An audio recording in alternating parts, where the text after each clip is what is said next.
So that was the intro to Slaughter of the Soul by At the Gates, one of the defining albums of the Swedish melodic death metal sound.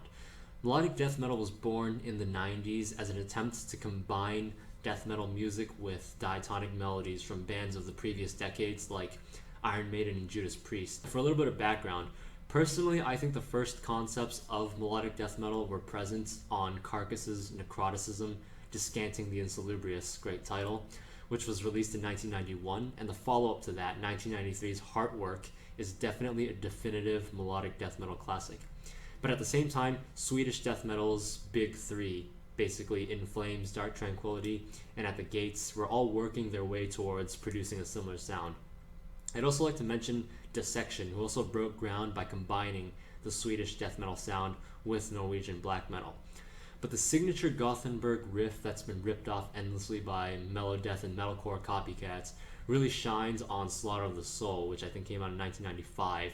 And basically the riff that I played before alternates between a bass note that's played on the low string, it's often palm muted, and a diatonic melody on the next string.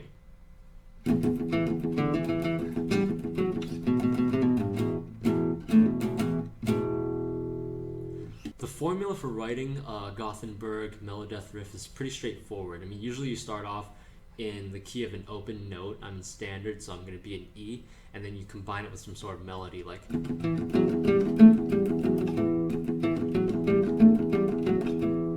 then typically following an Iron Maiden writing style, the next chord you just go to the sixth chord, which would be C, while maintaining the same melody.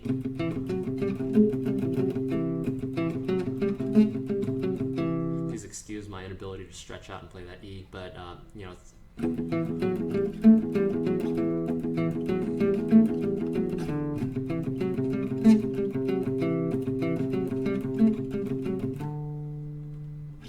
something like that. And you know, from the fact that I just made that up, it's pretty easy to hammer out these riffs. Now with that introduction, the title of this video is Where Gothenburg Learned to Riff. The question I want to answer is, where in particular the Swedish death metal bands, especially At the Gates, derived their sound. For that, we should turn back to melodic metal.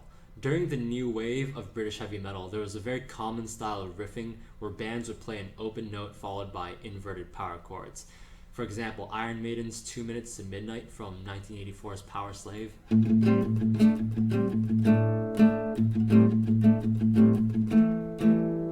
Or Dio's 1983 Stand Up and Shout. It's almost the same idea, but instead of diatonic melodies, we're working with power chords. Judas Priest had Heading Out to the Highway in 1981, if we want to keep working out backwards.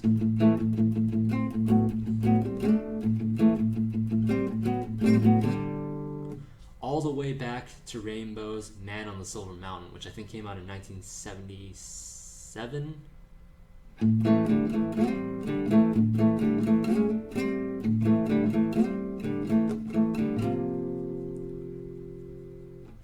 There are probably examples that date even earlier than that, but certainly I think the Gothenburg riff owes some of its existence back to the melodic side of melodic death metal. But there is a bit of a difference between playing power chords and playing melodies, and some subtle differences in picking technique. For that reason, I think At the Gates and Slaughter of the Soul really trace specifically to Judas Priest, who are always able to adapt their sound to changes in the metal scene. In the 70s, they were really innovators in the hard rock, melodic heavy metal sound, Sad Wings of Destiny, Sin After Sin, so on. In the 80s, they kind of crossed over between new wave British heavy metal and a glam metal sound with mixed results like Turbo. Obviously from this era, British Steel is their most well-known album, but I personally prefer Screaming for Vengeance, which features another interesting Gothenburg-like riff on the opening track, Electric Eye.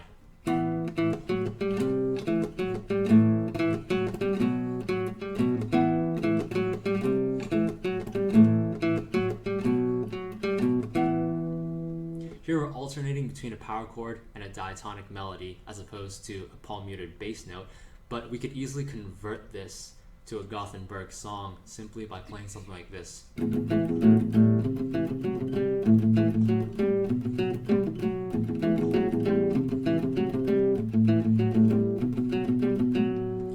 smoking gun for my argument is in the 90s, where Judas Priest really dialed it up. 15 years after they debuted, they managed to release one of metal's greatest and heaviest albums, Painkiller. And of course, the title track starts off a little something like this.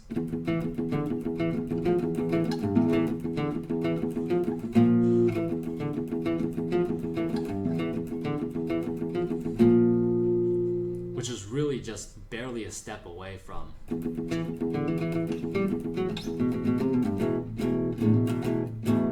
So based on this, I really think it's a no-brainer. Gothenburg Melodic Death Metal is heavily a product of Judas Priest.